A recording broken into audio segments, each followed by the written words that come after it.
کابینہ اس چیز پر اپروول دیتی ہے کہ آرٹیکل 6 کی کارروائی انیشیٹ کیا جائے یا بین کے حوالے سے، تو آپ خود سوچیں نا کہ اس کے پولیٹیکل کانسیکوینسز کیا ہوں گے. پولیٹیکل اسٹیبلٹی تو نہیں آئے گی. آئی ایم ایف کی بھی نظریں اس حوالے سے ہوں گی کہ اگر اکنامک ایکٹیویٹی نہیں ہوگی اور اچھے طریقے سے نہیں بڑھے گی تو پھر وہ آپ کی جو ability to collect taxes, your ability to impose new decisions with regard to say state institutions کے خلاف کو ری اسٹرکچرنگ یا پرائیویٹائزیشن کے حوالے سے، جس میں ظاہر ہے لیبر کا ایک ریئیکشن آتا ہے. ایک ماحول اگر آپ ایسا کریٹ کر دیں گے جس سے آپ کو وہ مشکل اکنامک فیصلے کرنا مشکل ہو جائے گا، تو آئی ایم ایف کی بھی تو ایک طرح سے کنسرن ہوگا. ابھی آپ نے دیکھا وہ جو فیچ کی رپورٹ آئی تھی وہ کافی ڈیمیجنگ تھی. انہوں نے کہا 18 منتھ سے چلے گی حکومت اور اس کے بعد ایک ٹیکنوکریٹک حکومت آئے گی. اور عمران خان کے حوالے سے یہ بھی کہہ دیا کہ جی وہ باوجود اس کے کہ کورٹ کے کیسز جیت رہے ہیں وہ اندر بند رہیں گے. تو یہ this is the way the world is looking at it. But Zubair sahab, آج سے ہی پاکستان تحریک انصاف اور دیگر اپوزیشن کی جماعتیں ایک ساتھ پارلیمنٹ ہاؤس میں اب انہوں نے آغاز کر دیا یہ جو ٹوکن ہنگر اسٹرائک کی موو ہے، and they are planning to turn this into a movement.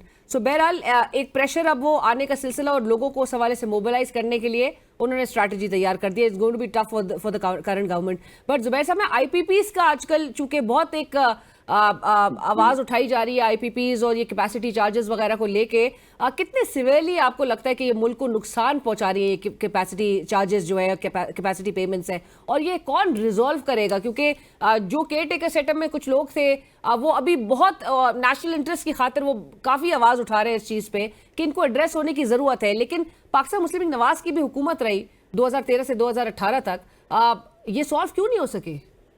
دیکھیں نا، ایک پہلی بات تو یہ ہے کہ اس میں کوئی ڈاؤٹ نہیں ہے. میں وہ جو گوہر اجاز صاحب کا پوائنٹ آف ویو، وہ ایک ایکسٹریم پوائنٹ آف ویو ہے، میں اس کے اس حد تک ساتھ ہوں کہ آئی پی پیز کے جو پریزنٹ کانٹریکٹ ہے اور جس میں خاص طور پر کیپیسٹی پیمنٹ کے حوالے سے that has wrecked our economy کو تو اس نے تباہ برباد کر دیا. لیکن اگر آپ 2 ٹریلین روپیز سے زیادہ اس برے حالات میں اگر صرف کیپیسٹی پیمنٹس میں دیکھیں گے اور وہ بجلی کا نظام بھی ٹھیک نہیں ہوگا، تو آپ خود سوچیں نا کہ اس کا سارا جو دباؤ ہے وہ عوام پر اور انڈسٹری دونوں پر ہے. انڈسٹری پر بھی ہے نا، وہ کمپیٹ ہی نہیں کر سکتے ہیں. ایک طرف تو آپ کہہ رہے ہیں $60 بلین اگلے 3 سال میں ایکسپورٹ ٹارگٹ رکھ رہے ہیں، وہ کمپیٹ ہی نہیں کر سکتے ہیں ان ممالک کے ساتھ جن کے ساتھ ہمیں کمپیٹ کرنا پڑتا ہے. بجلی کے نرخ is one of the most important considerations in the overall cost thing. تو اس حوالے سے تو میرا نہیں خیال ہے کوئی ڈس ایگری کرے گا کہ اس نے یہ اس آئی پی پیز کے معاہدوں نے پاکستان کو کتنے برے طریقے سے نقصان پہنچایا ہے. اب اس کا سلوشن کہ جی آپ آربیٹریریلی اور ون سائیڈڈ ہو کے اس کو کینسل کر دیں، نہیں ہو سکتا زبیر صاحب. ایسے یونیلیٹرل نہیں ہو سکتا، یونیلیٹرل نہیں ہو سکتا نا. معاہدے آپ ہی نے کیے تھے نا، کسی اور نے تو نہیں آگے کیے تھے. آئی پی پیز نے گن پوائنٹ پتہ نہیں رکھ کے کیپیسٹی چارجز اور یہ سب ڈالر ریلیٹڈ کر دیا تھا سب کچھ، تو آپ نے خود کیے تھے. واٹ ڈز دیٹ سے اباؤٹ یور پریویس گورنمنٹس؟